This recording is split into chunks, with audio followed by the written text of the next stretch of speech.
দালাল সাকিব, দালাল সাকিব, টুকাই সাকিব, টুকাই সাকিব, ভুয়া ভুয়া ভুয়া ভুয়া সাকিব। ব্রাম্পটনে সাকিব যখন ফিল্ডিং করছিলেন, গ্যালারি থেকে এক দর্শক চিৎকার করে জানতে চাইছিলেন, ও সাকিব ভাই পদ আছে নাকি গেছে গা। ফেসবুকে ছড়ানো এই ভিডিওতে দেখা যায় সাকিব হাত নেড়ে কিছু একটা বললেন। সাকিব ভাই পদ আছে না গেছে? গেছে গা।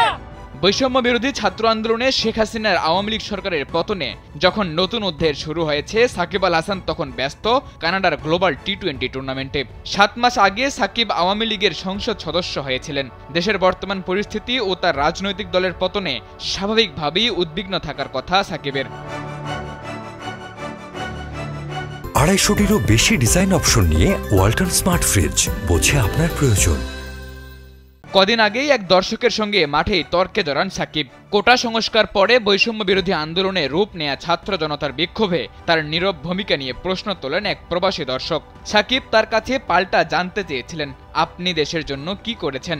বিষয়টি নিয়ে তখন বেশ আলোচনা সমালোচনা হয়। সাকিবের সঙ্গে মাশরাফিও নীরব থাকেন পুরো আন্দোলনের সময়। দুজনই যেহেতু আওয়ামী লীগের সংসদ সদস্য, রাজনৈতিক অবস্থান থেকে হয়তো তারা শিক্ষার্থীদের পাশে থাকেননি।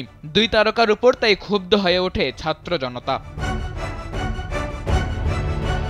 ক্ষুব্ধ জনতা যখন জানতে পারে ছাত্র আন্দোলনের দাবির মুখে দেশ ছেড়েছেন শেখ হাসিনা, সাধারণ জনগণ তখন রাস্তায় নামে আনন্দ উল্লাস করতে। তবে সেই উল্লাসের মাঝেই এমপি ক্রিকেটার মাশরাফি বিন মুর্তজার নড়াইলের বাড়ি পুড়িয়ে দেওয়া হয়েছে। মাগুরায় সাকিবের বাড়িতে কিছু না হলেও রাজনৈতিক কার্যালয় পুড়িয়ে দেওয়া হয়। ধারণা করা হচ্ছে ছাত্র আন্দোলনের নীরব ভূমিকার কারণেই তাদের উপর ক্ষোভ ঝেড়েছে ছাত্র জনতা।